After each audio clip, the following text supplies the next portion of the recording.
তেখেতৰ বিৰুদ্ধে 307 ধাৰা যেটো পুৰণা আইপিসি এটো এটা attempt to murder case register হৈছিল attempt to murder case register হলে তেওঁলোকৰ তেনেকুৱা আসামিক মাৰ্ডাৰ কেছ বা অ্যাটেম্প টু মাৰ্ডাৰ কেছৰ আসামিক হ্যান্ডকাফ লগোৱাটো পুলিচৰ দায়িত্ব পুলিচে লগাব লাগে কিন্তু শংকৰজ্যোতি বৰুৱাৰ যেটো প্ৰতিষ্ঠা বা তেখেত এগৰাকী ছাত্ৰ নেতা আছিল আৰু স্বাভাৱিকভাৱে তেওঁ কতো পলাই আদি যোৱাৰ সম্ভাৱনা নাথাকে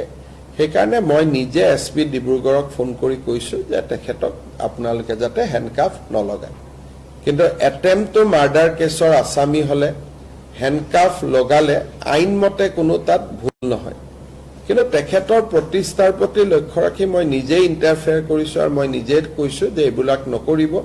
আৰু কোৰ্টৰ পৰা যোৱাৰ সময়ত তেওঁ হ্যান্ডকাফ লগোৱা নাই এগৰাকী মহিলাই অসমীয়া লোকক লৈ পেলাই মন্তব্য কৰা দেখিবলৈ পোৱা গৈছে ফ্ৰী মেক হাতা এনেকুৱা এতিয়া মই নাজানো মই খুদিলে চাই লম কিন্তু কোনোবা এগৰাকী কৰবাত মহিলাই কিবা কলে আৰু অসমীয়াত এনেকুৱা হৈ যাব নেকি